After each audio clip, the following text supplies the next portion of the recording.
Muy bien. Bueno, hola a todos. Bienvenidos a este nuevo webinar número 28, que es el tercero que hacemos sobre el importante tema de la informalidad en nuestro país. Hoy nos toca conversar sobre el rol o el importante rol de las microfinanzas en la reducción de la informalidad. Y estarán con nosotros tres expertos en diferentes áreas, pero definitivamente relacionadas con este tema. Luis Germán Linares, que es el CEO de Financiera Confianza, es ingeniero industrial y MBA, y además ciudadano de nuestra hermana República de Colombia. Pablo Secada, que todos conocemos, que es un reconocido economista peruano, asesor de empresas y socio de Opportunity Investments. Y Guillermo Quintana, que es CEO de ProEmprender, especialista en microfinanzas y escritor de varios libros relacionados a estas áreas. Yo les agradezco a ellos su presencia y vamos a empezar con Luis Germán Linares, luego sigue Guillermo Quintana y finalmente escucharemos a Pablo Secada. Muchas gracias por su presencia y le pasamos el micro a Luis Germán. Gracias, Pepe. Voy a presentar Ítalo. Ya está. ¿Ya está? Ya estás habilitado. Perfecto. Aquí ya está. Muy bien. ¿Se ve? Sí, perfecto. Vale, pues muchas gracias por la invitación. Vamos a dar unas cifras sobre lo que vemos que es la informalidad, cómo desde las microfinanzas vemos que podríamos contribuir a la mejora o a la reducción de este flagelo que tienen las economías latinoamericanas. Dentro de la informalidad, pues, bueno, ahí por definiciones y conceptos tenemos una variedad. Sin embargo, hay unos que aquí en Perú especialmente pues se han ido, digamos, decantando y pues básicamente lo que tiene que ver con informalidad son empresas, trabajadores, actividades que están pues al margen de la ley. Esto es una definición un poco antigua en el sentido de que los estudios que se vienen haciendo por la alta informalidad que ha existido en el Perú, pues que han conllevado a que esto se vaya revisando permanentemente. Dentro de estos estudios también hay unas definiciones que tenemos de la OIT y que pues la catalogan desde diferentes puntos de vista como lo que es la organización legal, el registro de la propiedad, en fin. Vamos a intentar con algunas cifras de CEPAL pues ir centrándonos en cómo está la informalidad. Esto desde el punto de vista de la informalidad, lo que hay que buscar son las causas que la están originando.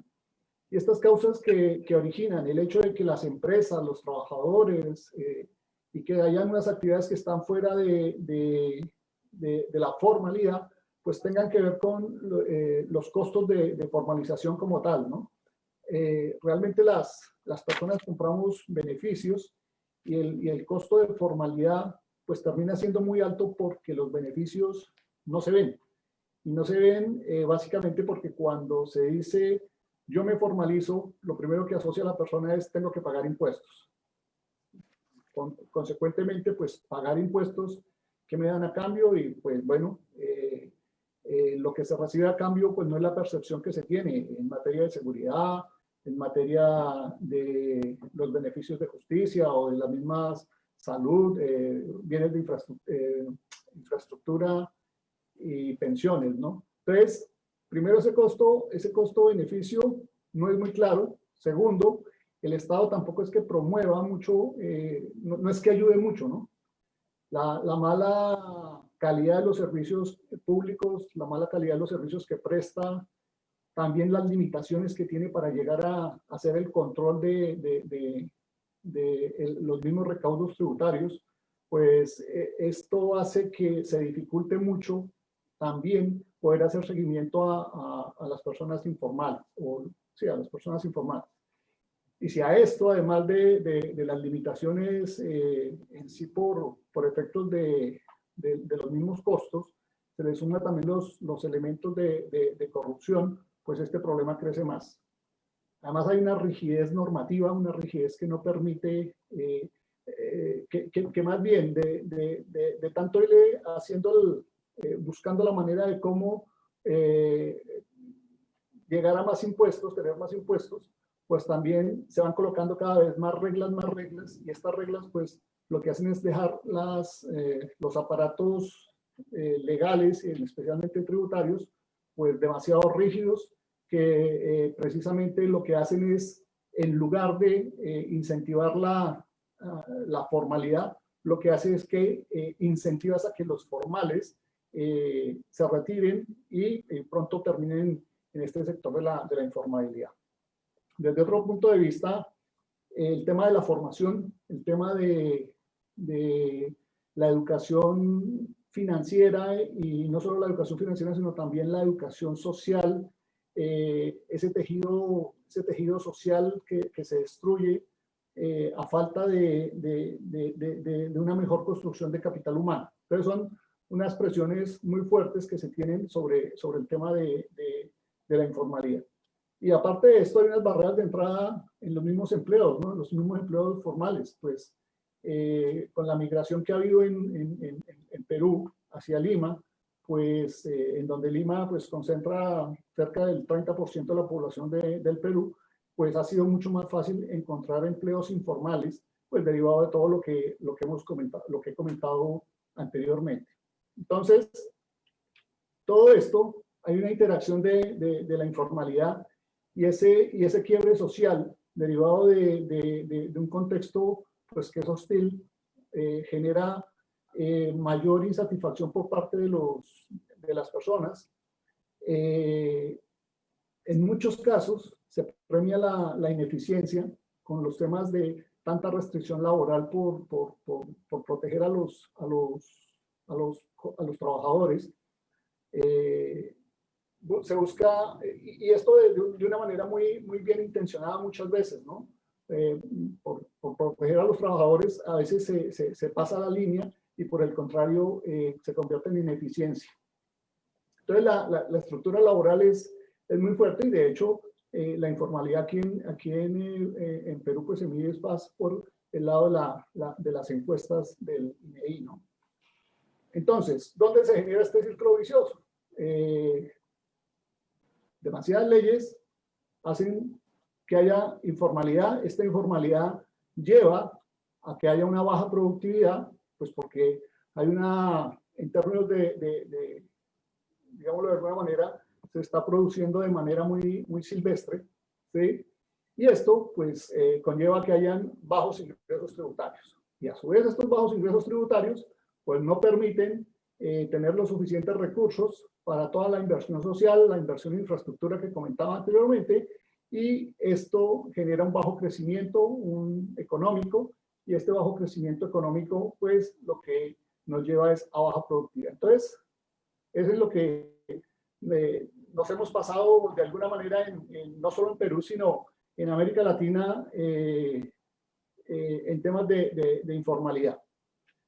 Y si vemos todo este entorno, cómo es que ha venido afectando, pues tenemos que la informalidad en el Perú, aquí esto es una información que he traído del INEI, vemos que ha pasado de un 79.2 a un 72.4%. Y lo peor, en este caso digo lo peor, es que es una cifra que está muy centrada en las mujeres, y que por estos días con los temas de la pandemia pues más se ha agudizado en los temas de las brechas de género que tenemos. Entonces, de esta manera, pues la informalidad empieza a pesar en un 72%, Y esta informalidad se espera que en el 2019 se mantenga por ese mismo nivel. Ahora, ¿cuál es el tema? Ya que menciono la pandemia, ¿no? Que estos números van a terminar, se espera que terminen en un 10% más, es decir, que esto pase a más del 80%. Y lo peor de todo es que pues esto tiene mucho que ver con la distancia, digamos que lo que se ha mejorado. Sin embargo, esto que se ha mejorado, pues tiene mucho que ver con la realidad que está pasando en América Latina, ¿no? Aquí vemos, por ejemplo, el peor, digamos, en estos números en Bolivia con un 80%, y el mejor que tenemos es Uruguay. De esta lámina lo que podemos ver es que el esfuerzo que se ha hecho en Uruguay ha sido muy importante en los últimos 10 años. Ahora, esto, ¿qué podemos ver en Perú? Lo que podemos ver en Perú es la manera como desde el punto de vista tributario, como desde el punto de vista social, especialmente en temas de jubilación, se puede operar para llegar a estos niveles de informalidad.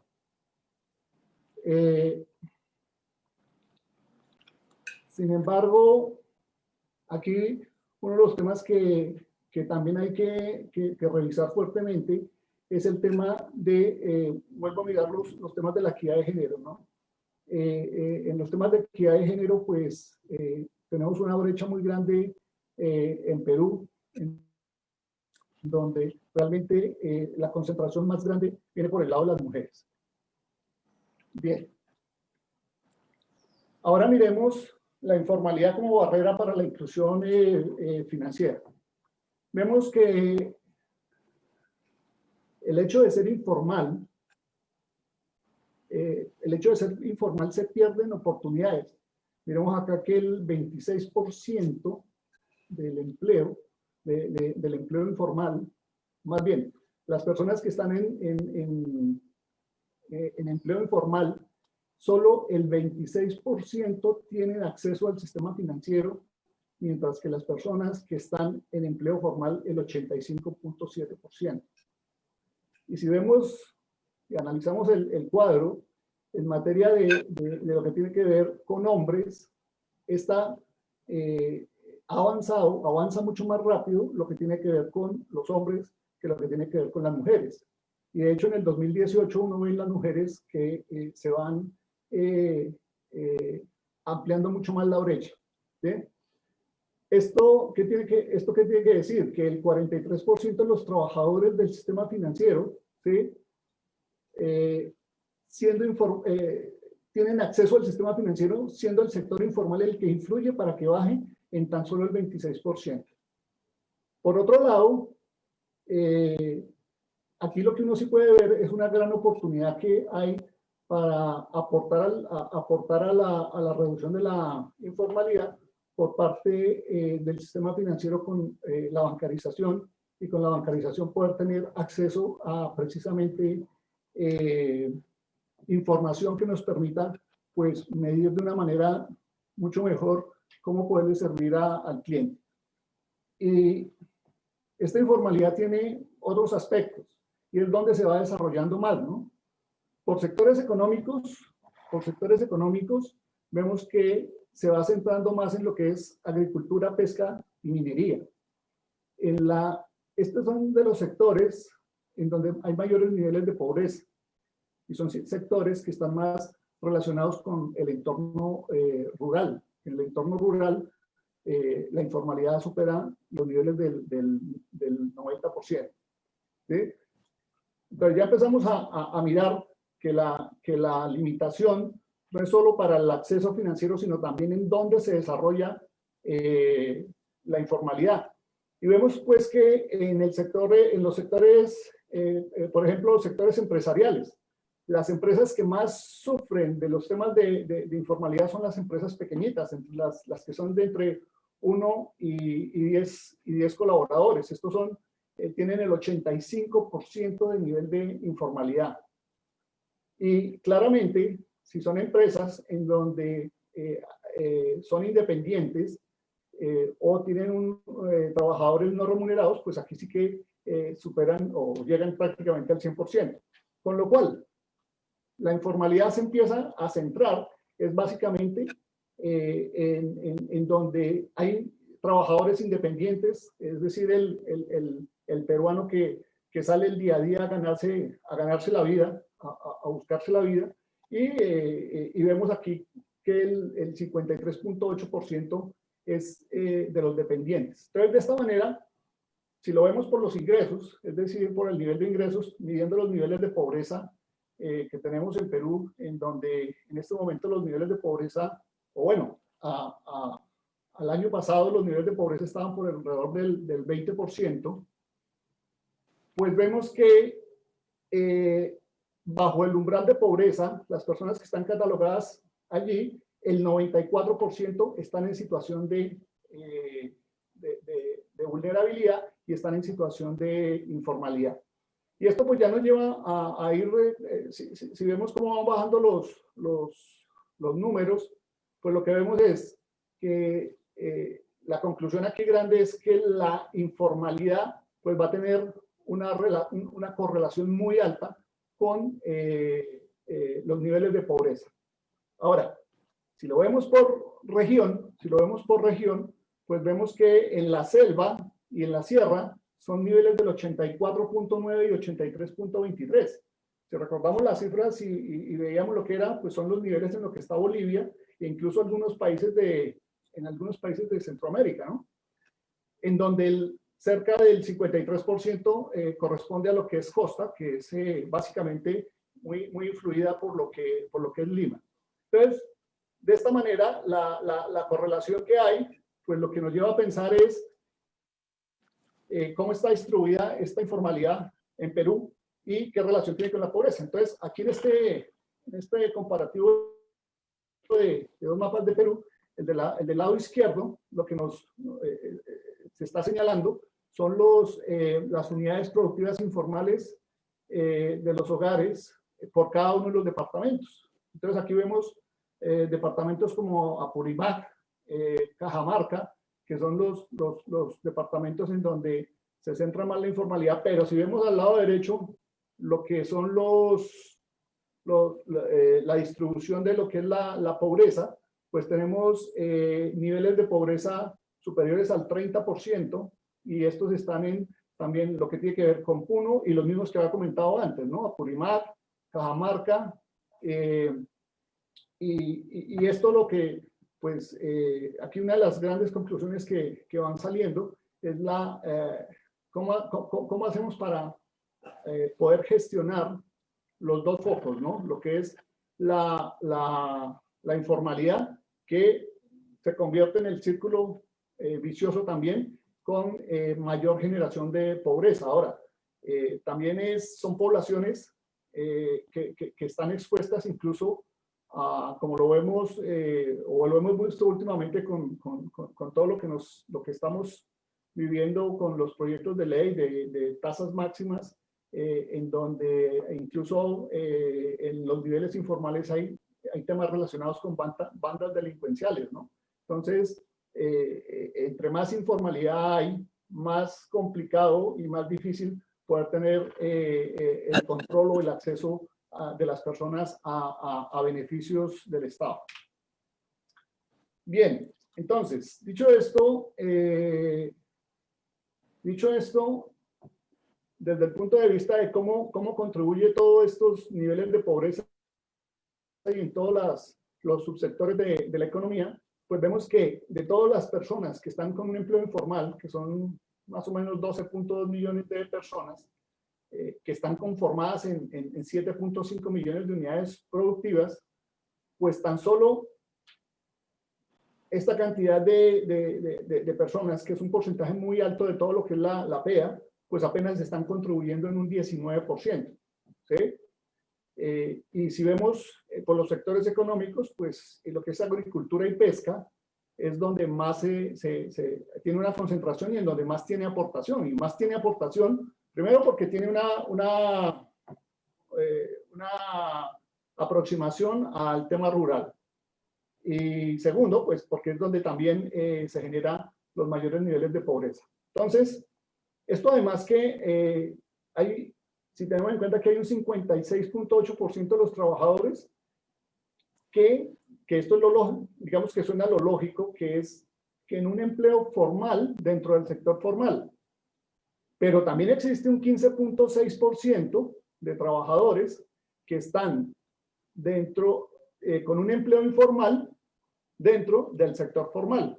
Y esto es lo que se está traduciendo en la mala calidad de los empleos, en la mala calidad de la generación de empleo. Y ahora con la pandemia, pues sí que se está esto agudizando, pues porque todavía hay mucha incertidumbre sobre lo que va a pasar en el corto plazo y cómo va a ser el desempeño y el avance de la economía, pues en lo que ya resta de año y el primer semestre del próximo año. Entonces, aquí el tema a tener en cuenta es si estos niveles de informalidad, qué tan malos son o insanos son a efectos de la producción económica, que si recordamos la lámina del círculo vicioso, pues esto es lo que nos lleva a menor productividad y por lo tanto a mayor informalidad. Bien, hasta aquí, digamos que las cifras muy rápidas de lo que es la informalidad, pero un poco es, ¿y qué nosotros podemos hacer qué podemos hacer nosotros desde las microfinanzas? ¿Cómo podemos ayudar o cómo podríamos aportar para que esto ayudar a reducir la informalidad? Uno, nosotros creemos que la bancarización es uno de los temas fundamentales por efectos del conocimiento que tenemos de los clientes y la cercanía con la tecnología de microfinanzas. ¿Y qué es la tecnología de microfinanzas? La tecnología de microfinanzas es la relación que hay con el cliente cuando nosotros vamos a su casa y le hacemos el estudio de crédito, le llamamos los productos de ahorro, porque por eso se llama banca relacional. Entonces, esa es una manera de las poblaciones que están en condición de pobreza, nosotros poder llegar y poder bancarizar. Y si vemos que son 12.2 millones de personas las que están en esta condición, pues es un trabajo arduo que, a mi juicio, las entidades de microfinanzas es donde deberíamos centrarnos. Y además que la bancarización es la puerta de oro, la puerta de entrada a la formalidad. Insisto, por parte de la información, por parte de mapear los servicios y las necesidades de las personas y sus familias, ¿no? Aquí cuando uno hace microfinanzas, pues no le está dando el crédito a una persona, sino realmente le está dando un crédito a una familia porque su actividad económica la está desarrollando, generalmente la está desarrollando desde su casa. Ahora, por más que han pasado y hemos llegado a niveles de virtualización, pues como el que tenemos incluso en esta reunión, pues todo estos niveles, la virtualización todavía no va a copar todo lo que es la actividad financiera. Con lo cual, nosotros pues tenemos que seguir contactando al cliente, seguiremos contactando al cliente, y ese contacto es donde también podemos aprovechar para apoyar todo lo que tenga que ver con temas de la formalización. En ese contacto, nosotros ayudamos a construir ese capital humano, ese tejido social que comentaba anteriormente, y lo ayudamos a crear mediante lo que es la educación financiera que se conoce tradicionalmente, los programas de educación financiera, pero también hay unos componentes que no debemos descuidar, y es la misma educación también social y el apoyo social. Nosotros tenemos algunos programas como Palabra de Mujer, que es un programa en donde es banca grupal, está direccionado estrictamente para mujeres, y el hecho solo de que se reúnan, ese apoyo social, eso ya hace parte de la educación que les damos y que incluso ni siquiera lo damos nosotros, son ellas mismas las que se autoprotegen y autogeneran para muchos temas, incluso de violencia intrafamiliar. Entonces, ese tejido social se construye, ese tejido lo podemos ayudar a construir, y dentro de esa construcción de tejido social, pues lo que podemos seguir contribuyendo es para que cada vez ese tipo de negocios sean pues más formales. Ahora, claro, vuelvo al inicio, ¿no? ¿Cuáles son los beneficios? Ahora tuvimos con la distribución de los créditos de Reactiva y los créditos de FAE, pues hemos tenido pues limitaciones. En algunos casos tuvimos muchas limitaciones para poder llegar a clientes de la base de la pirámide económica, y fueron precisamente porque no tenían el RUC. Luego se abrió la posibilidad de que fuese el RUC, pero sin embargo las personas en ese momento pensaban entre la balanza entre si valía la pena ser formal por un crédito de un cierto plazo, ¿no? Bien, otros temas que tenemos aquí nosotros es promover los temas desde el sistema financiero, promover los sistemas, el Internet. Yo creo que sobra decirlo, el Internet se volvió natural y se está volviendo natural para la vida de las personas en todos sus ámbitos, con lo cual en esto sí hay que trabajar muy fuerte pues para llegar desde el sistema financiero y desde el gobierno nacional a lo que es el Internet para todos. Ahora, con esto del Internet y de los planes de datos, uno de los temas que hay que trabajar fuertemente es en el tema de la desmaterialización del dinero, ¿sí? Es decir, que trabajemos en temas del dinero electrónico, dado que es la herramienta que primero, desde el punto de vista de la pandemia, nos permite tener ese distanciamiento, esa eficiencia también, y que todo este tipo de interacciones que sean virtuales y que sean mixtas entre la virtualidad y la asistencia que podamos dar, todo esto permita también reducir costos, mayores niveles de eficiencia, y que esos niveles de eficiencia tengan que trasladarse a unas menores tasas de interés que se le cobren a los microempresarios, ¿no? Recordemos que las microfinanzas como tal son una industria que es fuerte en mano de obra, y al ser fuerte en mano de obra hay que pagar precios de mercado, y al pagar los precios de mercado pues hace que el ir a la casa, darle la asesoría financiera. Nosotros somos algo así como los banqueros de inversión, ¿sí? A pequeñita escala, ¿no? En donde somos los que vamos, le hacemos el análisis financiero, le decimos cuánto crédito puede tomar, hasta dónde puede tomar, nos aseguramos que haya el suficiente flujo de caja para que pueda atender las necesidades de su familia, y en ese orden de ideas es que nosotros operamos con el microcrédito, y ahí es donde está precisamente la asistencia en educación financiera y en educación social, ¿no? Entonces, desde este punto de vista, al tener la tecnología y al tener la virtualidad y poder tener este mix, pues yo creo que el sistema financiero sí que debe dar un impulso muy importante a especialmente lo que es desmaterializar el dinero. Y luego la creación de fondos públicos privados, porque aquí tenemos que poner de todos tenemos que poner, ¿sí? Y esto es lo que tiene que ver con cámaras de comercio. Por ejemplo, hay un tema muy fundamental que es las universidades, ¿no? Las incubadoras de proyectos. Todo lo que tenga que ver, que permita que haya, primero, el cruce de información y esa interacción entre público, privado y academia, y que permita precisamente hacer alianzas que vayan a desarrollar mejor los mercados. Entonces, de esta manera, creemos que las microfinanzas y el sistema financiero pueden aportar para que el tema de la informalidad se reduzca. Y luego tenemos unas posibles soluciones, ¿no? Pues aquí vemos el entorno macroeconómico, una senda, es decir, el trabajar con generar políticas de crecimiento basadas en brindar mayor competitividad. Sabemos que es una herramienta lenta, pero que creemos que es la solución definitiva a la informalidad. Esto es decir, una solución de largo plazo. Tenemos que romper el círculo vicioso, ¿sí?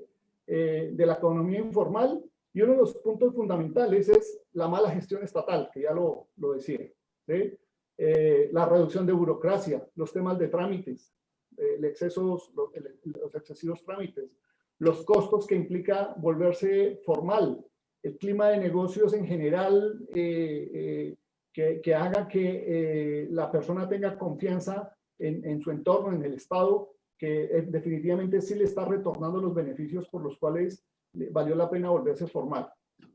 Volverse con los temas de políticas económicas, sociales, laborales, ya esto lo habíamos dicho. Yo creo que aquí sí hay que, insisto, mirar un poco lo que es el modelo de lo que se hizo en Uruguay. Las políticas tributarias, esto no es gratis, esto no pasa, esto no lo podemos, el dinero sale de algún lado. Aquí se corren incluso riesgos con temas populistas en donde el dinero alguien lo tiene que poner, y ese alguien que tiene que poner el dinero pues somos todos. Entonces, desde ese punto de vista, pues revisar todo lo que son las políticas contributivas, ¿sí? Y que racionalicen, pero de una manera racional, ¿no? De una manera racional, no solo en lo nacional, sino también en los impuestos territoriales. El tema de la fiscalización también es un tema necesario, es importante hacer el seguimiento a los temas de evasión, a los temas de hacer seguimiento a los temas de la aplicación de las leyes que tengan que ver con salud, con pensiones, a efectos de revisar esa efectividad.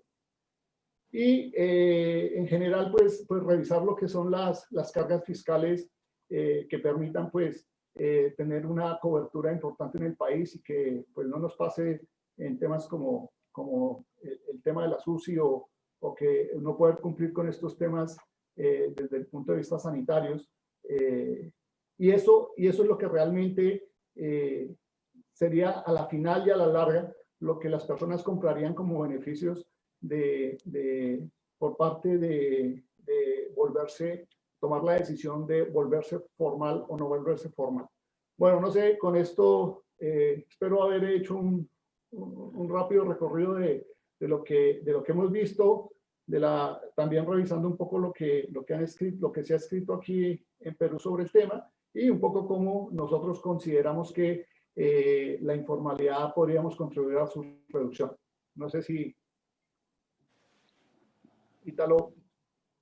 Muchas gracias, Luis Germán, muy amable, muy interesante tu exposición. Me están pidiendo desde ya que si puedes dejarnos los cuadros, que los quieren también revisar, algunos de los presentes. Creo que lo que has mencionado es de suma importancia y te agradezco muchísimo la exposición. Seguimos con Guillermo Quintana. Adelante, Guillermo. Gracias, Pepe.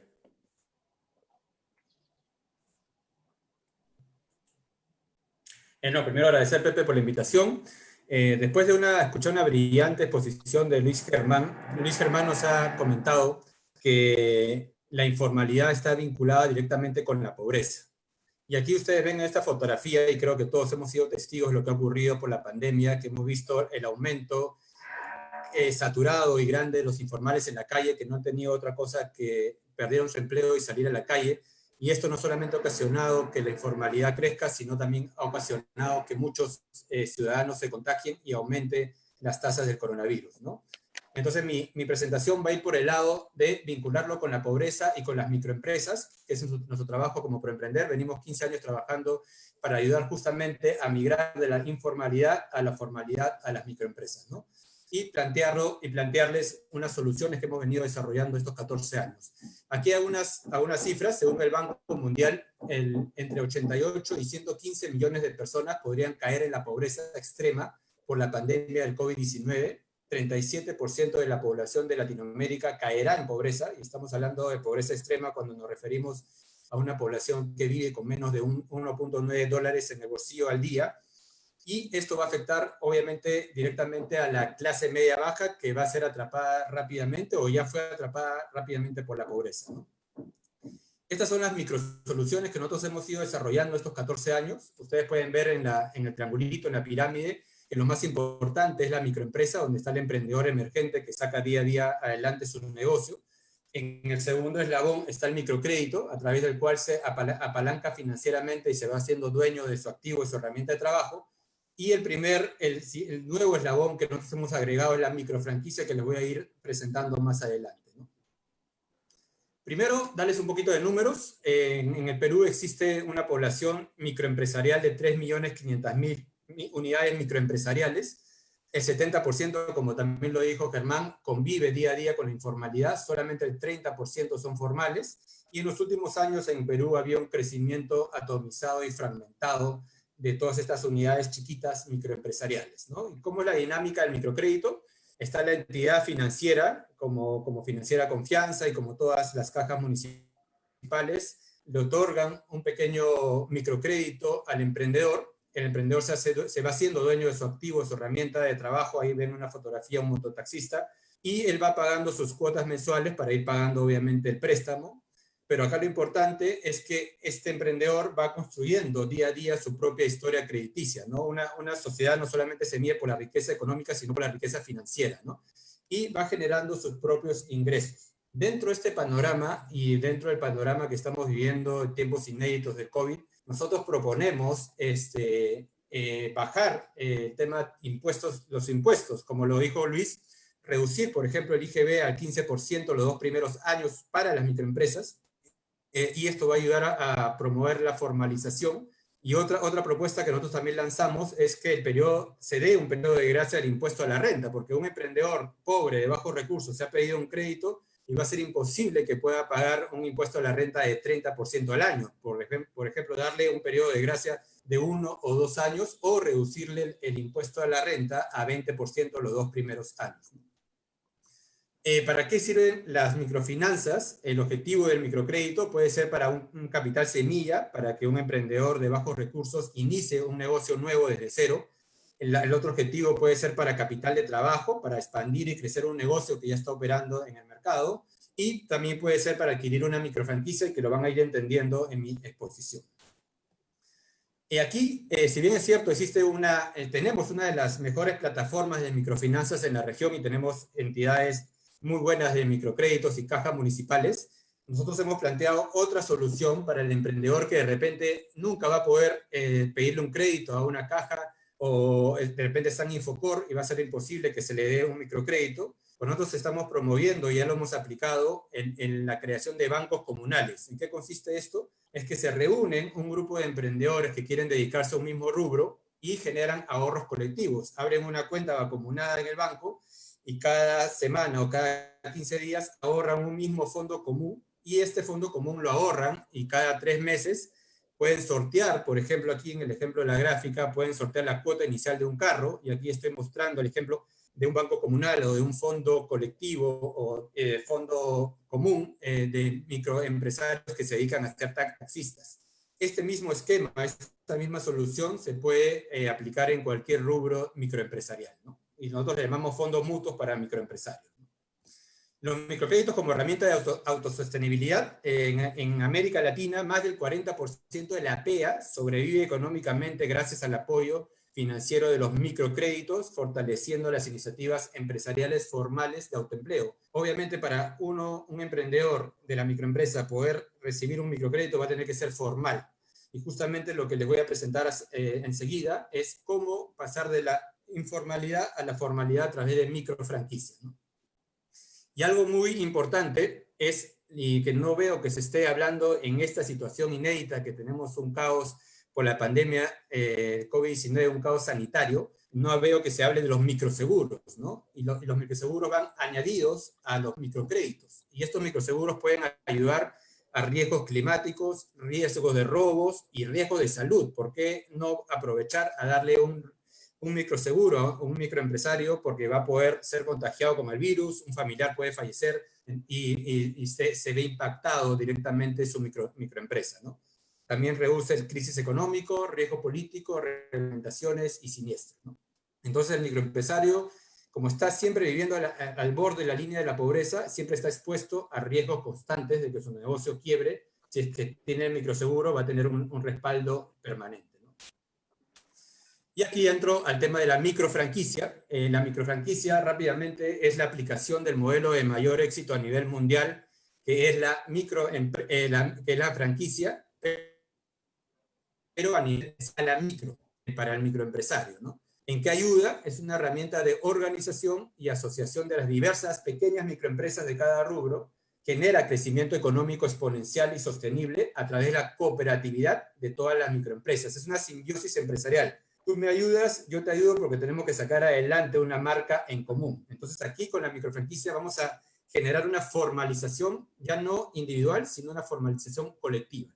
Herramienta que ayuda a estandarizar a través de manuales y procesos a cada una de las unidades microempresariales, las cuales usan una misma marca en común. El emprendedor emergente está mal acostumbrado de emprender de forma empírica. Aquí le ayudamos a documentar su negocio, a saber dónde está el cuello de botella, a hacer sus manuales y sus procesos de cada una de sus cadenas de valor de ese modelo de negocio.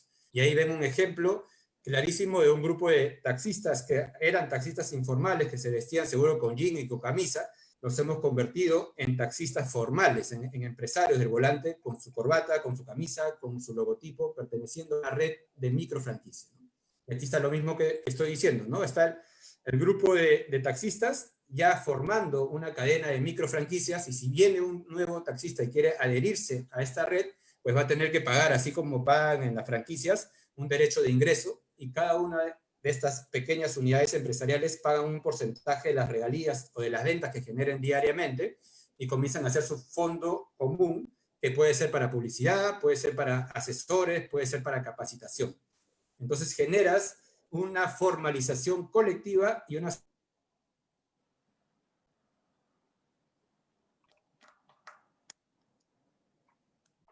Y bueno, acá ya hay unos ejemplos que hemos trabajado con ganaderos en Huaral, en Huacho, también ayudando a formalizarse a través de las microfranquicias.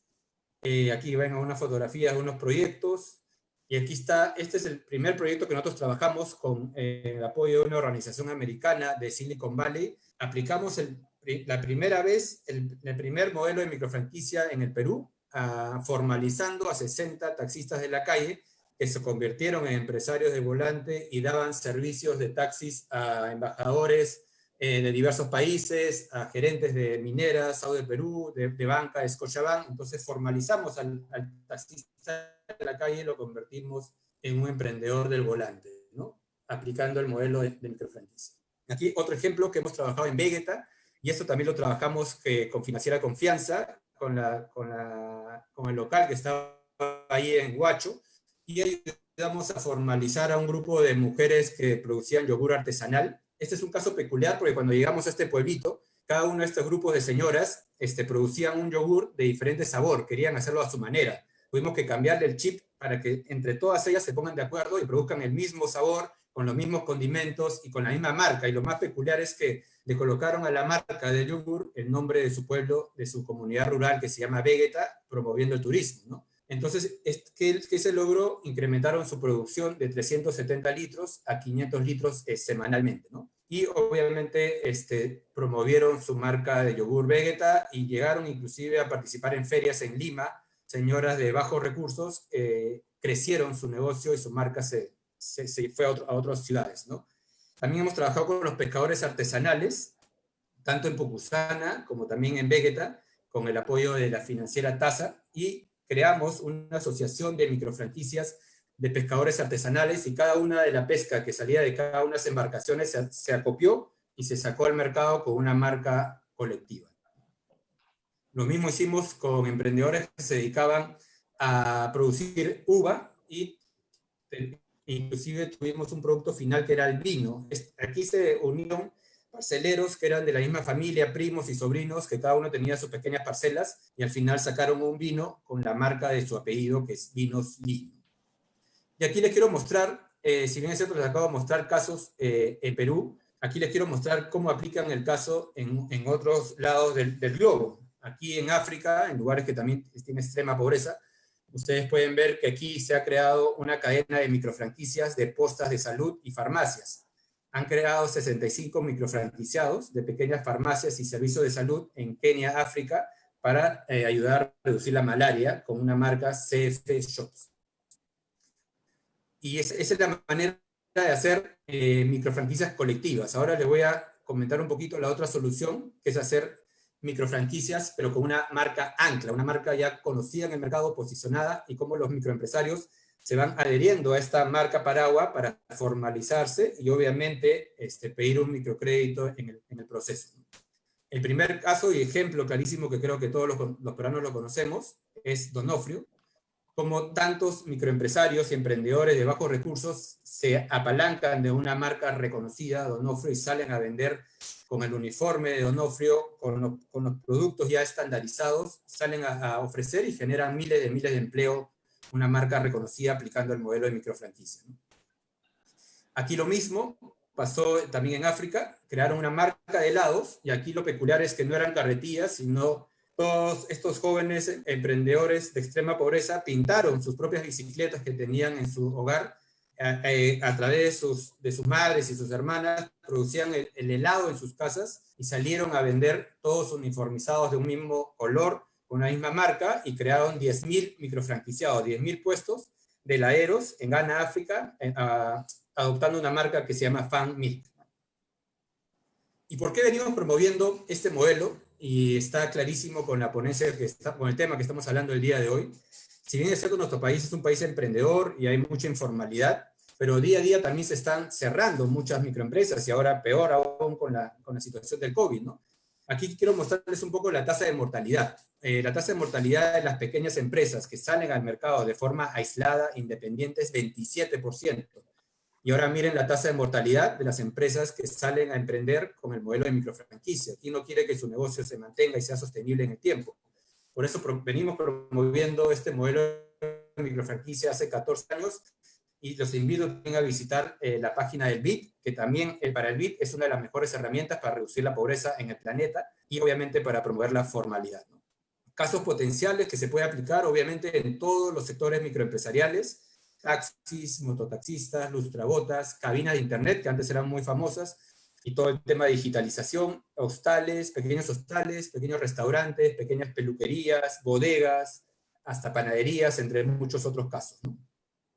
Si bien es cierto, en nuestro país existen muchas cooperativas de microempresarios, muchas asociaciones y clústeres conglomerados, sin embargo, no trabajan de forma asociativa. Y esta herramienta de microfranquicia va a ayudar a que se asocien y salgan al mercado todas estas pequeñas microempresariales, pero estandarizando sus procesos, sus manuales, y ahora obviamente aprovechando el internet, también digitalicen sus procesos, pero de una forma real y no solamente decir que son asociaciones, ¿no?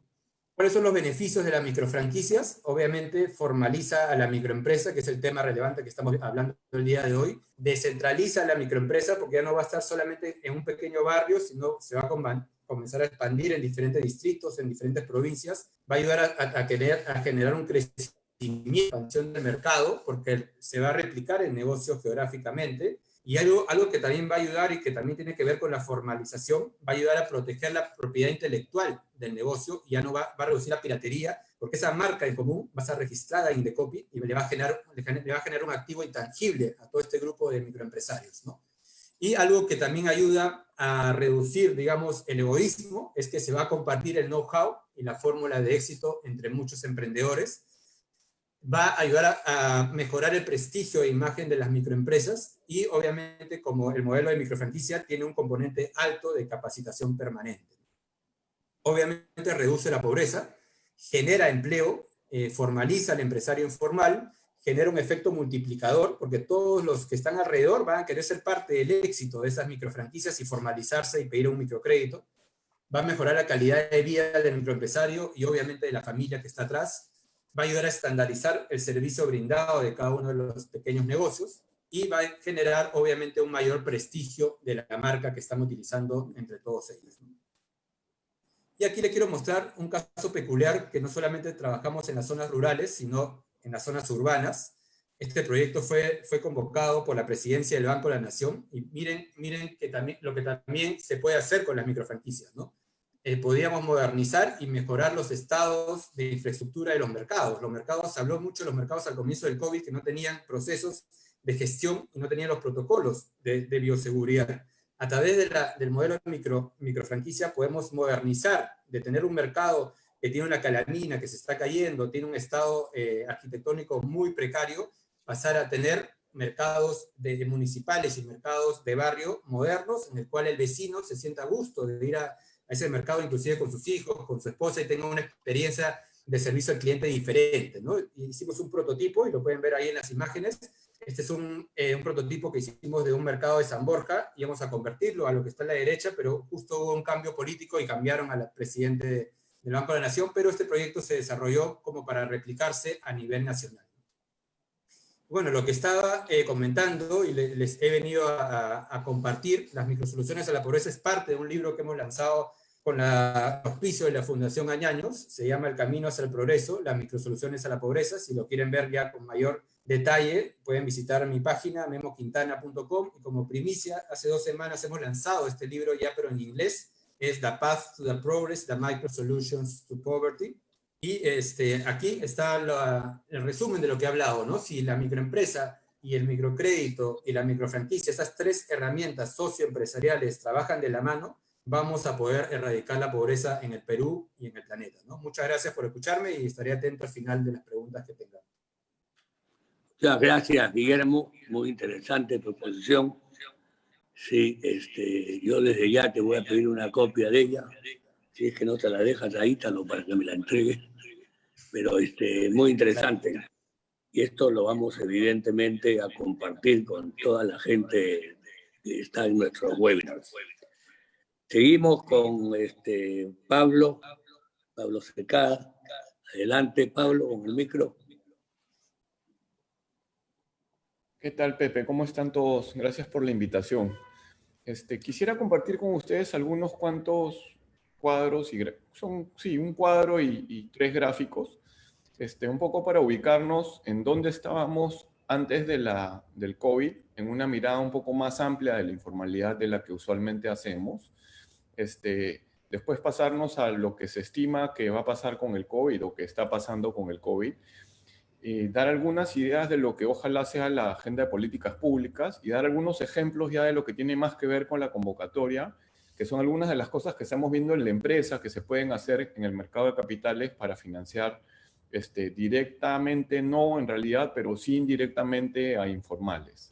Que son cosas bien interesantes y que yo creo que pueden abrir un camino que no se ha transitado acá en la medida necesaria, en la medida que requeriríamos, ¿no? Para lo primero, comparto un ratito la pantalla. Este es un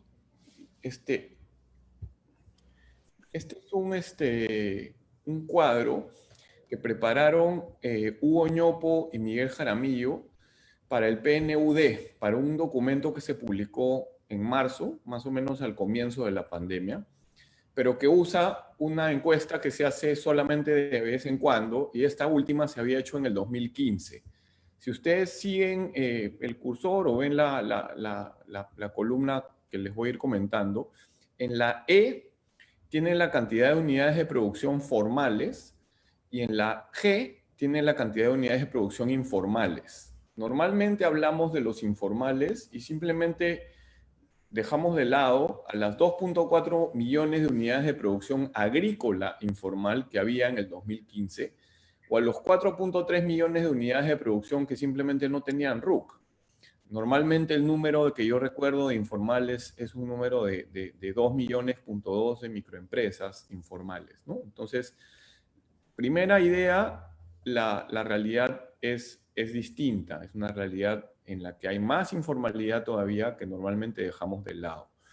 Y después, si ven dónde está parado el cursor ahorita, que es en la celda F3, esa es la diferencia entre la productividad de un formal y de un informal en promedio. O sea, agarrando la producción de todas estas unidades formales y la producción de las unidades informales y dividiéndola entre la cantidad de empleo que generan, lo que concluimos es que el trabajador formal promedio tiene una productividad de 4.7 veces la del trabajador informal promedio. Entonces, antes de la pandemia, había que hacer una reforma para formalizar estos trabajadores informales. Mi idea siempre ha sido que la seguridad social es un incentivo poderoso a la formalización. Si tú le ofreces a un trabajador informal un seguro de salud, un seguro de ingresos y un seguro de pensión en un paquete, usas para eso su IGB, en el caso que sea una persona muy pobre, cofinancias su IGB, generas un sistema competitivo de provisión de la seguridad social, das un incentivo a la formalidad. Como se mencionó antes, normalmente vemos la informalidad solo desde un lado. Sí es difícil pagar impuestos, sí es difícil contratar, sí es difícil lidiar con los jueces o con los inspectores municipales, pero el problema de la informalidad también es, y yo creo que en mayor medida es, que los informales no reciben nada del Estado salvo problemas. Cuando fui regidor de la Municipalidad de Lima, conversamos con Buró Veritas, Serper y SGS, con consultores del Banco Mundial y con gente de otros gobiernos, cómo se podía hacer un sistema de supervisión de permisos tercerizado a privado, un sistema de supervisión de permisos en un sistema de computación, ¿no? Porque lo que nos decían los comerciantes y los pequeños empresarios era que los ahogaban eran los que supervisaban las licencias, eran las coimas en la supervisión de licencias y los retrasos en otorgar la licencia a una empresa que tenía todo y venía un señor que te hacía mover un hidrante 30 centímetros porque si no, no te daba la licencia, ¿no? Entonces, esta es la primera idea, la diferencia tan gigantesca de productividad y la mayor dimensión de la informalidad si incluimos al agro y a los que no tienen RUC. Lo segundo es este estimado que hicieron César Liendo, que fue viceministro de Economía, y Pablo Lavado, que es profesor de la Universidad del Pacífico, de qué pasaba con la pobreza y las demás categorías de ingresos que ven ahí tras la pandemia. Usaron los números macro de Bruno Seminario, otro profesor de la Pacífico, y la encuesta nacional de hogares del 2020 y del 2019. Y lo que pueden ver es dramático, ¿no? La pobreza salta de 19,2 a 28,5 de la población, y los no pobres de clase media pasan de 47 a 34,2. O sea, un grupo de personas que durante un proceso muy complicado salieron de la pobreza. Recuérdense que la pobreza cuando empiezan las reformas en el 90 estaba en el 54% de la población, ¿no? O sea, se reduce de 54 a 20, lo que en otra forma de verlo quiere decir que 10 millones más de peruanos hubieran sido pobres si no se hacían las reformas, si no pasaba lo que pasó desde el 90 en adelante, ¿no? Entonces, este retroceso es trágico y este retroceso se ve acá de otra manera, digamos, que esa es la pobreza y ahí terminaría la pobreza este año. Después han dicho que va a ser un poco menos, pero estos son personas bien serias que lo hicieron en su momento con la información que tenían y seguramente lo revisarán. Entonces, quería dejarlos con estas dos ideas antes de pasar, o sea, ¿dónde estábamos en el 2015? Y lo importantísima que hubiera sido una reforma o un conjunto de reformas que atacaran la informalidad en ese momento, dándole oportunidades a los informales, reduciendo trámites, dándoles un sistema de seguridad social y las demás cosas que deberían de darse en lo que debería ser una reforma integral. No debería ser simplemente hacer una o dos cosas, sino hacer muchas cosas a la vez.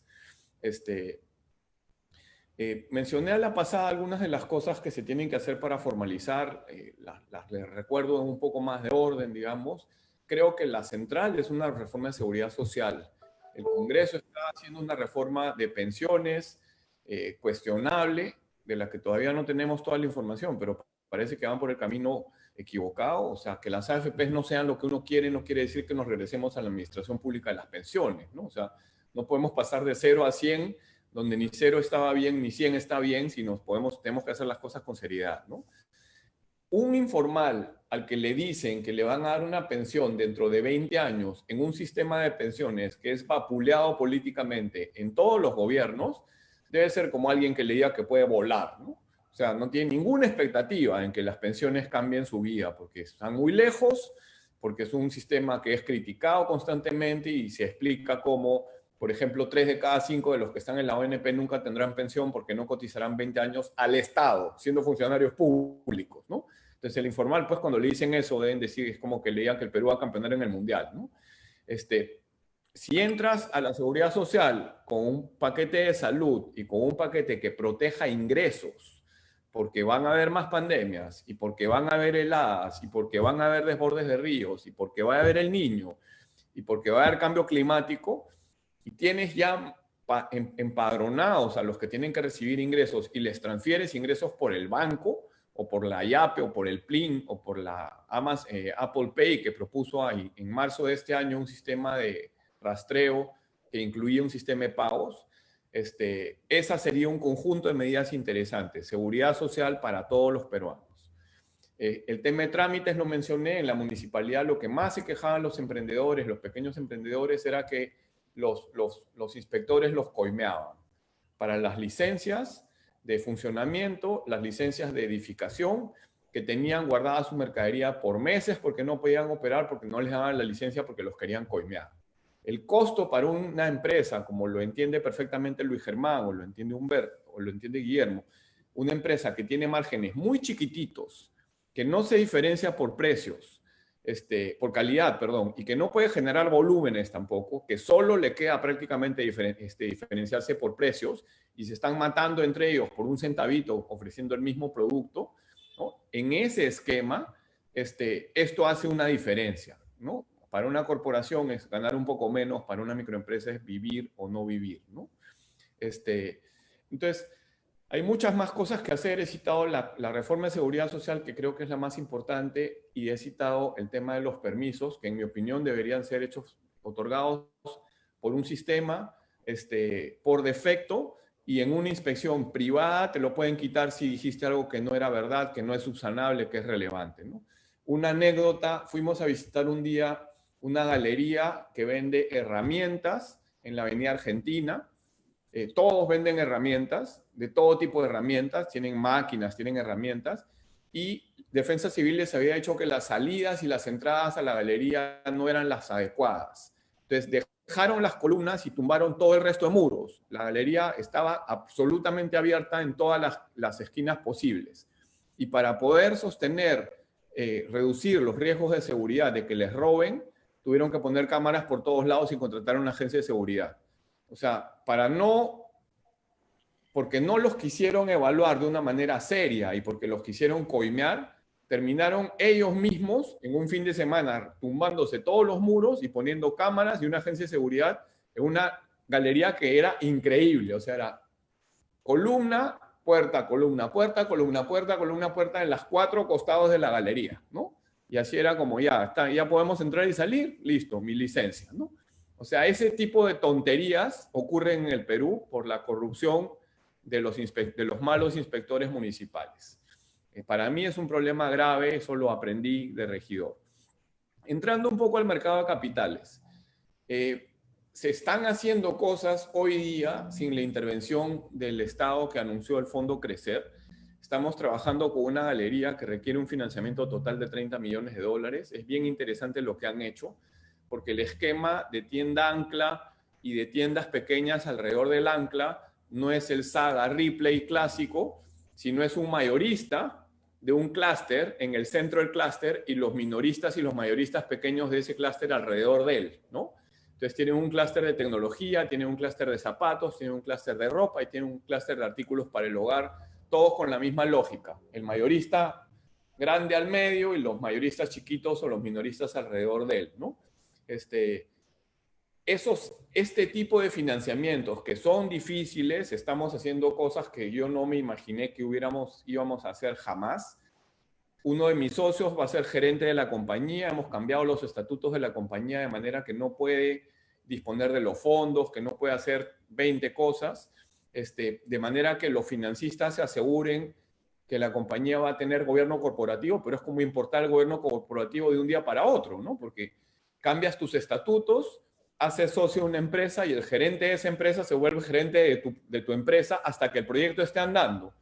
Ellos además habían contratado a Julio Contreras, un chileno que vino a nuestro país a hacer los Falabelas, que es gerente de varios malls, como de 6 malls, va a ser gerente de operaciones de este mall.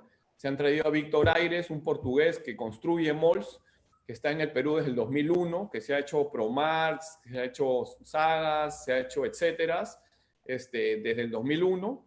Entonces tienen a un gerente de toda la parte de ingeniería de primera, tienen un gerente de toda la parte de operación de primera, y se han asociado con el asesor financiero para darle mejor imagen a los financistas, ¿no? Tenemos muchas más operaciones de este tipo, tenemos una en Independencia de 52 millones, tenemos nosotros, que somos una empresa chiquitita, tenemos como 150 millones de dólares de financiamiento de galerías, ¿no? Si el fondo Crecer finalmente Dios le dice a la Virgen, que le dice al Espíritu Santo, que le dice a San José, le dice a Jesús, que todos se sienten en la mesa y por favor recen, ¿no? Para que alguien en COFIDE haga un manual operativo para que se lo pase a una clasificadora de riesgo, para que clasifique el fondo Crecer y se puedan emitir bonos titulizados que compañías de seguros puedan comprar para financiar galerías y mercados en pandemia, ¿no? Saldrán pues, como dicen, las corvinas nadarán solas en su limón, ¿no? Y saltarán por los aires en las playas del Perú, porque yo no puedo creer que COFIDE tenga 1 año y medio y no pueda hacer un manual operativo para clasificar un fondo público. En un banco de inversión eso te lo hace una persona de operaciones en la mañana de un día cualquiera, ¿no? Pero COFIDE ahí va con su santa paciencia, ¿no? Esa herramienta va a ser bien importante y como siempre, en mi caso al menos, si estoy hablando acá desde el punto de vista de las políticas públicas, también tengo que decir que la garantía financiera de COFIDE después de hacer unas cuantas operaciones es excesiva. Si podemos financiar en el mercado de capitales y con empresas como Financiera Confianza y microfinancieras que hay en nuestro país, una galería de 30 millones de dólares sin garantía del Estado, si el Estado usa su garantía, tiene que ser muy prudente. Tiene que empezar usando su garantía e ir bajando rápidamente la garantía cuando el mercado se acostumbre a esta operación y camine solo, ¿no? Otra manera de hacerlo es subastar la garantía, ¿no? Porque si no va a pasar lo que pasó con los pagos anuales obligatorios de obra pública en APPs, en que un día llegué a Nueva York y mis amigos latinoamericanos empezaron a reír de mí diciendo que los peruanos no sabíamos de finanzas. Porque el certificado redimible de pago anual obligatorio tenía implícito una prima de riesgo que excedía largamente al riesgo soberano peruano. Y era el mismo riesgo, solamente que en otra ventanilla. Entonces, lo que hacían los bancos de inversión, se compraban los RPAOs y arbitraban la deuda soberana, ¿no? Entonces, alguien en proinversión de la época no sabe, pues, finanzas 101, ¿no? Nunca se matriculó, porque le regaló duration largo y una diferencia en los spreads jugosa a los bancos de inversión, ¿no? O sea, el Perú no está para regalarle plata a las tesorerías de los bancos de inversión, ni está para regalarle plata a las tesorerías de los fondos de inversión que más adelante, ¿no?, empezarán a hacer este tipo de operaciones. Cosas más chiquitas que estamos viendo desde el mercado de capitales son más frecuentes, proyectos de ese tamaño son más complicados, pero proyectos más chiquitos son perfectamente posibles. Los comerciantes entienden perfectamente que el control de la galería tiene que estar centralizado o del mercado tiene que estar centralizado. No quieren galerías zombie en las que los ascensores ya no operan, las escaleras no operan, no se limpia la galería, no hay seguridad. Entonces, muchos prefieren comprar su puesto porque esa es la manera en que ellos entienden que están haciendo riqueza, ¿no? Y de hecho, en muchos casos es un medio más para acumular porque los puestos suben mucho de precio. Los que no están familiarizados con estos mercados, el metro cuadrado de un puesto de galería viable puede costar $15,000 tranquilamente y puede costar $20,000 y $25,000 también, ¿no? Entonces estos comerciantes que uno cree que no tienen dinero, que andan ahí vendiendo fruta, se están metiendo en la mano al bolsillo para sacar $30,000 de cuota inicial, ¿no? Y de ahí se están endeudando a lo largo de un tiempo para financiarlos, ¿no? Fondo Crecer sí está operando con las galerías y los mercados en los cuales los comerciantes compran. Ahí Financiera Confianza, ahí cualquier microfinanciera puede extenderles un crédito y después, en caso de incumplimiento, ir a pedirle al gobierno la garantía. Entonces, eso sí está funcionando, o sea, la garantía soberana para el financiamiento a pequeños empresarios está activa. La que no está activa es la que le va a permitir a las compañías de seguros y a otros institucionales financiar galerías y mercados con bonos titulizados, ¿no? Entonces, el mercado de capitales puede hacer mucho más. Les cuento ya el último ejemplo. No es un ejemplo de informalidad urbana, es un ejemplo de informalidad rural. Hay una empresa que se llama SharedX, por experiencia compartida, que ha levantado fondos de Wheatsheaf, que es un fondo internacional del Duque de Westminster, que administra más o menos 53.000 millones de dólares, y su único objetivo es invertir en la agricultura de países en desarrollo. Han levantado dinero de Partners Group, del megafondo suizo que hace inversiones en bienes raíces, que tiene un fondo de impacto y que ha invertido en este proyecto. Han levantado fondos de family offices, de ex funcionarios de Silicon Valley, ex emprendedores de Silicon Valley que son millonarios ahora.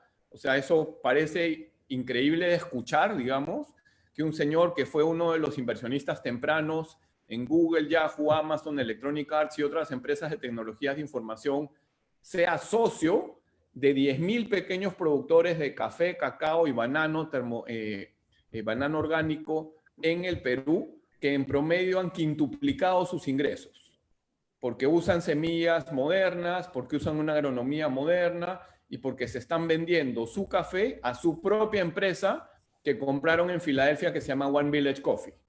O sea, 10.000 pequeños productores peruanos de café, cacao de Villarrica y banano orgánico de Piura se han saltado encima de las empresas corporativas peruanas para llegar a recibir inversiones de family offices de Silicon Valley, Partners Group y Wheatsheaf.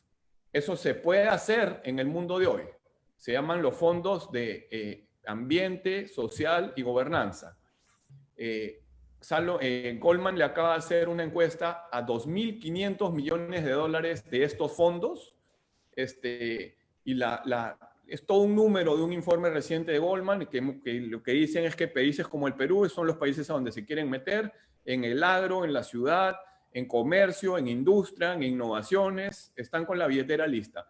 Y eso es una fracción de lo que se estima que son más de 23 billones, o sea, 23 trillones, el dinero que hay de familias europeas, de familias norteamericanas, de familias asiáticas, solo familias, listos para invertir en microempresa y en microemprendimientos en países en desarrollo. O sea, el futuro no puede ser más promisorio. El mercado está ahí. Las microfinancieras peruanas son de las más competitivas del mundo. El microscopio del Economist y del BID se lo pelean el Perú y Bolivia todos los años. O sea, entrar a ese campeonato es como decir, bueno, ya yo voy tercero, pues, ¿no? O sea, si no eres Bolivia y Perú, vas a que te den medalla de bronce, porque la medalla de oro y de plata se la llevan Perú y Bolivia, ¿no? Entonces, hay un potencial inmenso, hay que entender que tenemos que incluir, no puede volver a pasar lo que estamos viendo. Si sumamos los muertos que contabiliza el SINADEF y la tasa de subreporte del SINADEF del 2018, en nuestro país ya se han muerto 120.000 personas. Han perdido su empleo millones de personas. Y eso tiene que ver con la informalidad. Acá hay dos maneras de verlo, que son lo mismo. Una manera es, tenemos que formalizar para tener viabilidad política, y la otra manera es, hay mucho negocio que podemos hacer en el mercado de capitales y en el sistema microfinanciero con los microemprendimientos. Muchas gracias. Muchas gracias, Pablo. Muy interesante lo que acabas de mencionar. Vas a guardar una respuesta para hacerme una explicación más precisa sobre los 23 trillones que estarían dispuestos a invertir muchísima gente o muchísimos países en el mundo. Guárdate esa pregunta, esa respuesta para después. Vamos a empezar. Yo no sé si alguien de ustedes quiere hacerse algún comentario entre ustedes. Tiene que ser muy rápido y muy resumido porque tenemos poco tiempo. ¿Alguien quiere preguntar algo sobre lo que cada uno ha dicho? Pregunto. ¿Nadie? Perfecto. Vamos a las preguntas entonces. La primera pregunta dice así. Esta pregunta aparentemente va para Luis Germán Linares. ¿Se puede digitalizar las transacciones para los clientes con sus proveedores o compradores por medio de las empresas del sistema financiero de microfinanzas? Y esta pregunta tiene, creo, un agregado, si me permiten un minuto, que dice, insisto en digitalizar los trámites municipales, formaliza más y mejor. Luis Germán. Gracias por la pregunta. Muy oportuna por la misma realidad que está viviendo el país y el mundo. Y uno de los temas que hay que fortalecer en el ámbito empresarial, pues definitivamente es la transformación digital que su acelerador fue pues el COVID, ¿no? Y dentro de esta misma transformación digital, uno de los temas que sí es necesario, o sea, que no es solo que sí se puede, sino que es necesario, es que ese tipo de operación se pueda virtualizar. Nosotros estamos trabajando en ese tipo de proyectos. Por ejemplo, tenemos un proyecto que ya estamos desarrollando, con unos productos que tenemos en materia de construcción, se llama Construyendo Confianza. Y dentro de este programa, lo que estamos buscando es que la persona, Perú tiene una característica y es que las construcciones en la base de la pirámide se van haciendo paso a paso, ¿sí? Y uno de los temas que primero se empieza a hacer es el frente de la casa. Entonces, nosotros vamos financiando esto por etapas y lo que estamos buscando es que en los mercados donde se necesita hacer la construcción, podamos poner de acuerdo a los maestros de construcción, a las ferreterías, y nosotros lo que hacemos es financiar la operación para que entre ellos puedan virtualmente puedan tener ese contacto y puedan tener unos mejores precios y de esa manera pues también evitar en la mayor medida intermediarios. Y así con ese ejemplo están todos, ¿no? En los productos PDM, a las señoras que comentaba de la banca grupal, pasa lo mismo. Teníamos también el temor de que esa virtualización no se pudiese dar porque a ellas les interesa mucho reunirse porque son su grupo de apoyo. Y cuál sorpresa que la virtualización ellas mismas fueron las que empezaron a ir utilizando el WhatsApp para poderse reunir con las limitaciones que tiene el WhatsApp, pero son las herramientas que tienen a la mano. Así de que el tema de digitalizar las transacciones es un tema imperativo y es un tema que tenemos que desarrollar y que las microfinancieras pues sí que las tienen que desarrollar de una manera mucho más rápida, más acelerada de lo que las veníamos desarrollando. No sé si con esto quedó resuelta la pregunta. Perfecto, muchas gracias. Seguimos con una pregunta para Guillermo. Es muy interesante la propuesta de microfranquicias. ¿Cuáles serían las desventajas? Dice, por ejemplo, que el asociado no siga los procesos establecidos o dañe la imagen de la microfranquicia. ¿Y cómo se podrían superar? Para Guillermo. Sí, buena pregunta.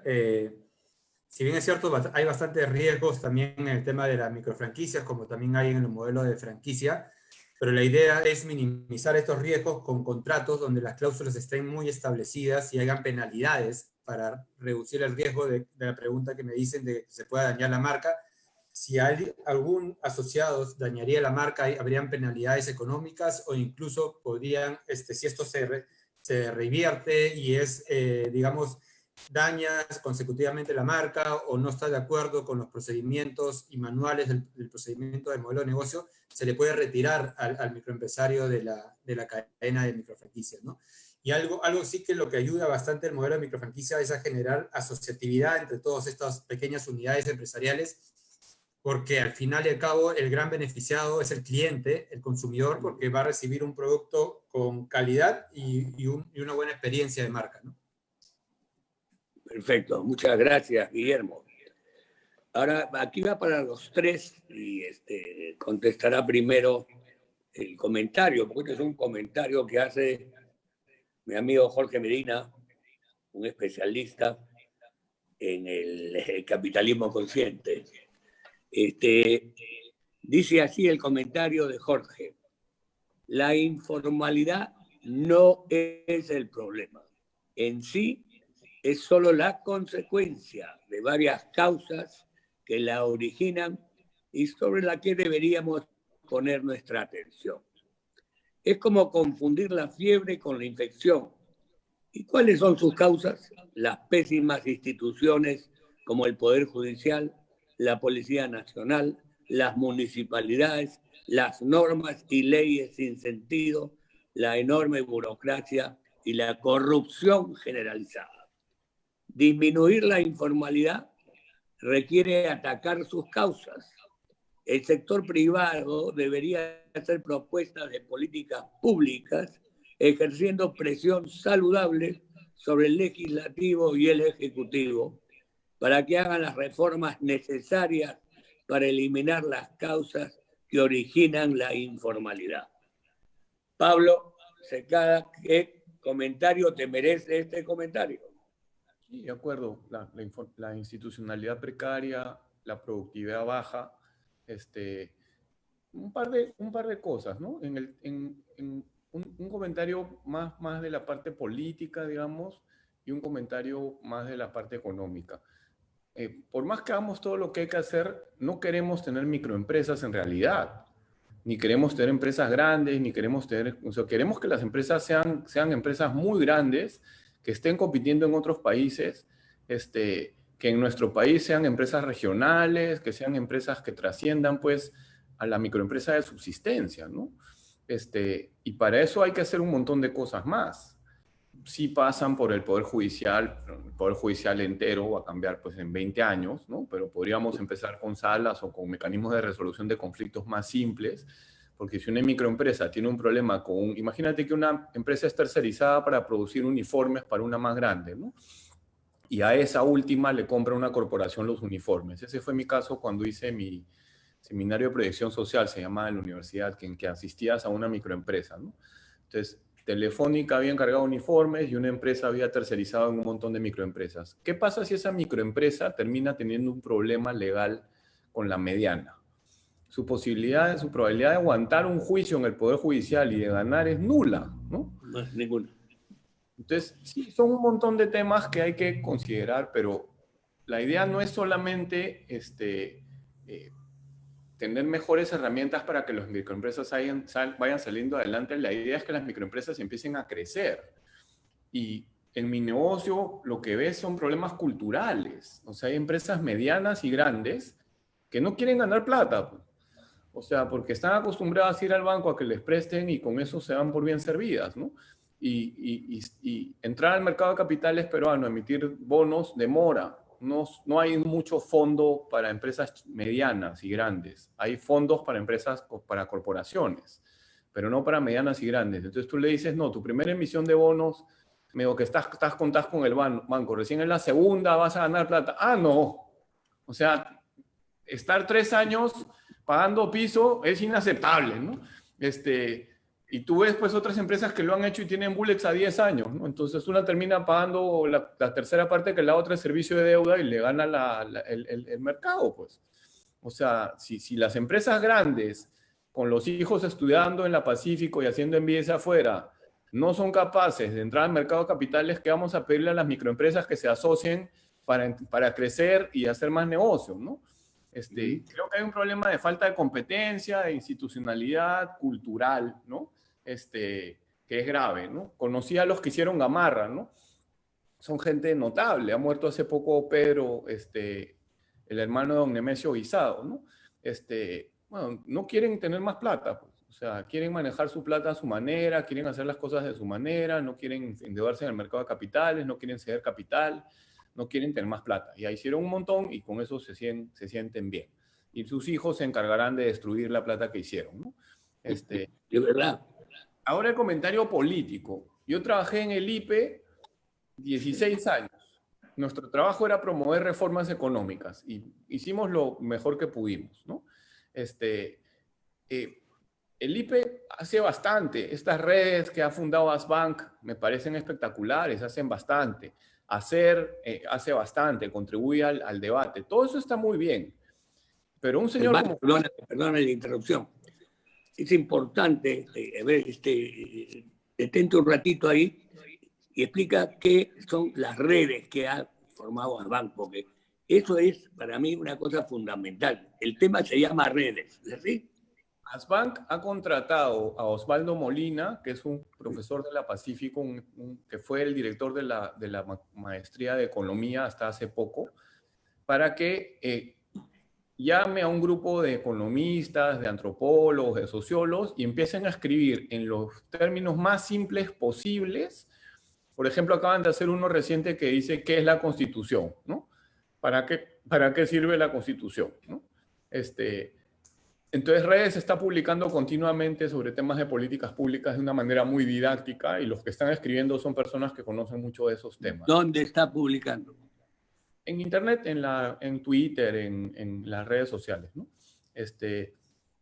Claro, y es tener un lujo para el Perú, tener a Martín Naranjo en Asbank, ¿no? O sea, un tipo tan hábil, que hizo las reformas, que supervisó el sistema, que evitó una crisis bancaria a fines de los 90 sin ley. O sea, eran malabaristas, ¿no? Fueron Naranjo y Dubois, unos cracks. Pero ¿a qué iba? Yo creo que todo lo que podamos hacer desde el sector privado está bien, pero lo que tenemos que hacer en algún momento es meternos en política. En estas elecciones vamos a tener al señor Luna, al señor Urresti, vamos a tener a Keiko, a Joaquín Ramírez, a Ana Hertz, a Pierre Figari, vamos a tener a los Acuñas, que están metidos en las listas del hermano para ir al Congreso en diferentes departamentos. Tenemos a Antauro y a Vega. Eso no va a cambiar por más que...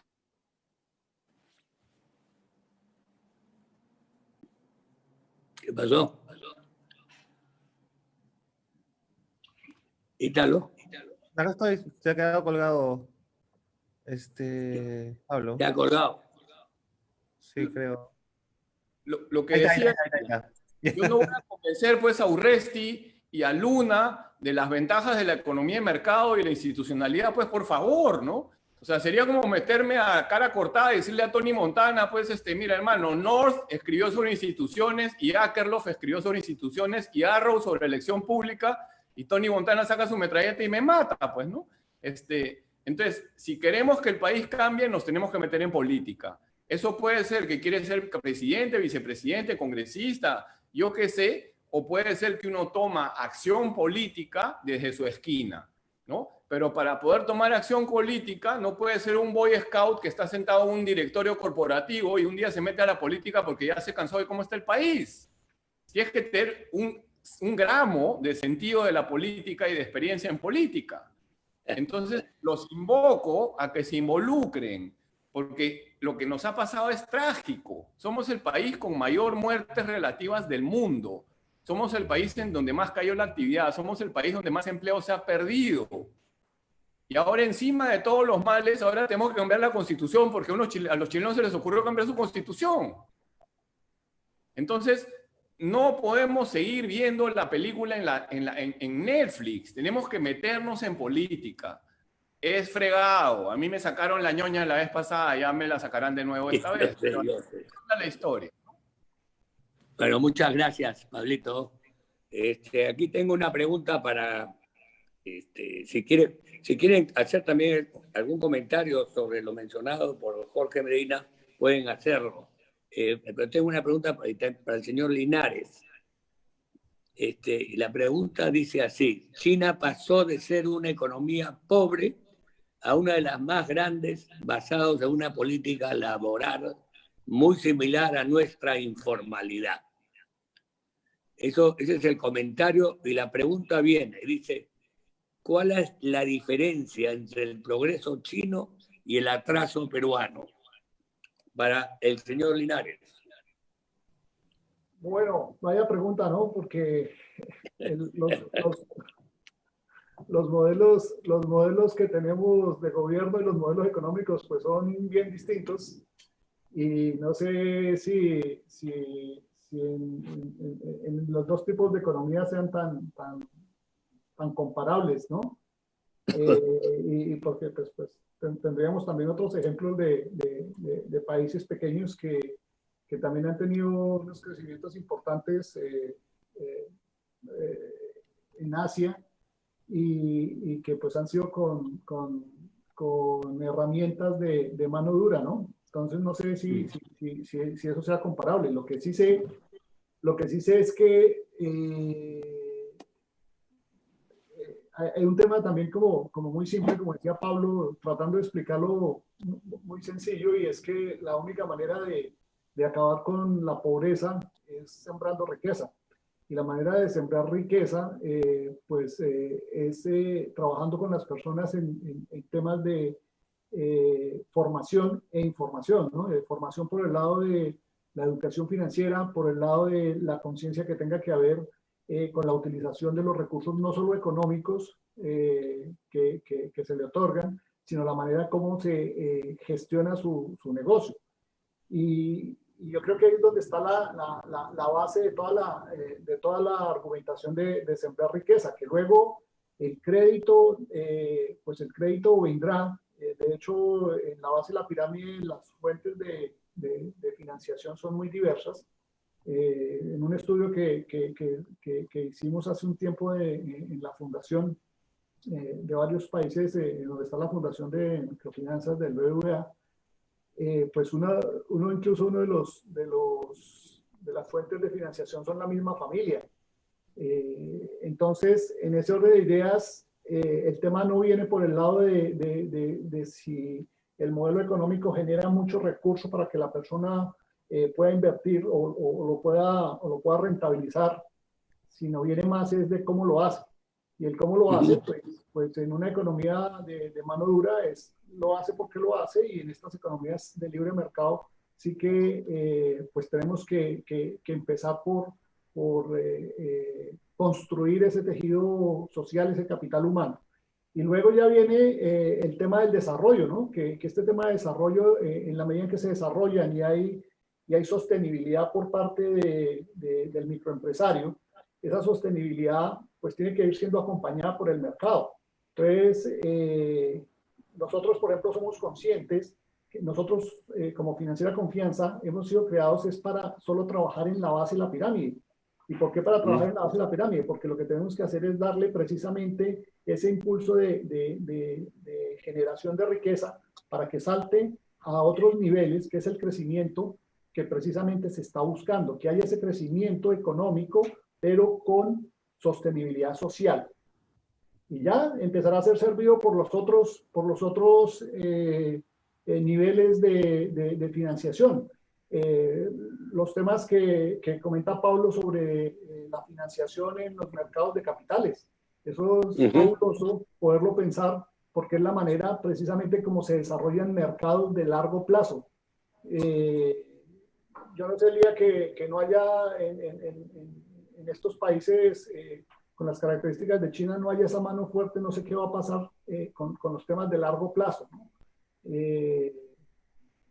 Entonces, lo que sí sé es que en la medida en que vayamos haciendo una base fuerte, una base sostenible, es la única manera de contribuir a que las personas salgan de la pobreza y que puedan tener acceso a todos los temas que hemos ido comentando, ¿no? Y en la medida en que también se va saliendo de la pobreza, también se va obteniendo información, y de esa misma manera también va teniendo argumentos para hablar con el Estado, ¿no? Que es otro de los problemas que también existen, ¿no?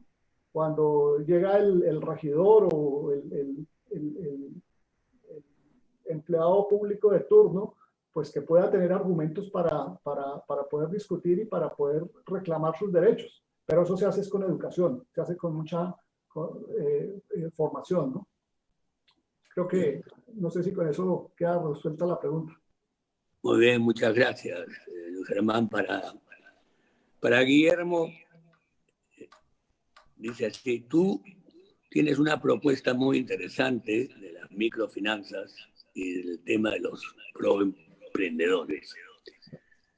Deberías tú acercarte a Hernando de Soto, que tiene una magnífica propuesta en el tema de los informales. Y creo que eso puede ser compartido con lo que tú estás proponiendo o lo que tú propones. Si has escuchado a Hernando, vale la pena que converses con él sobre las propuestas que tienes. ¿Te parece esto interesante?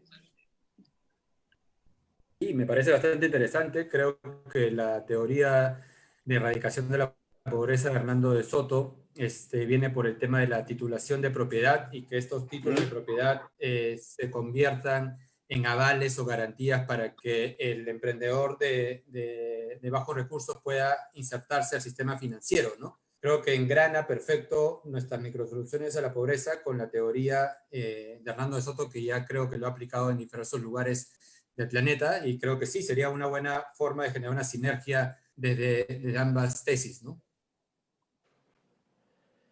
Perfecto. Entonces, te conectas con él. Muy bien. Creo que tenemos un par de preguntas más, pero ya el tiempo nos ha ganado. Quería agradecerles a Luis Germán, a Guillermo y a Pablo por sus magníficas exposiciones. Es una gentileza que hayan estado con nosotros. Yo quisiera regresar de nuevo con una reunión como la que hemos tenido hoy día. No hemos tenido mucha gente. Yo estimo de que el interés político es predominante, pero no nos damos cuenta que este tipo de propuestas juegan el papel de fondo y más importante del país. Al margen de eso, normalmente mis webinars son los miércoles a las 6, esta vez lo hemos hecho a las 5, y teníamos otras competencias, y considero que sí, voy a repetir una reunión virtual igual o similar a la que hemos tenido hoy día, y espero contar con ustedes con sus magníficas exposiciones. Muchísimas gracias. Sí, adelante. No, que con todo gusto. Yo creo que este es un muy buen escenario para lo que un poco decía al inicio, ¿no? Y es